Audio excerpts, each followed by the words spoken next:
Magandang araw mga bata!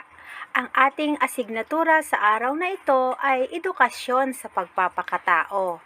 Halina at samahan akong talakayin ang tungkol sa pagpapahayag ng may paggalang sa anumang ideya, opinyon ng kapwa. Ako po ang Teacher Lani. Kaugalian ng mga Pilipino ang pagiging magalang.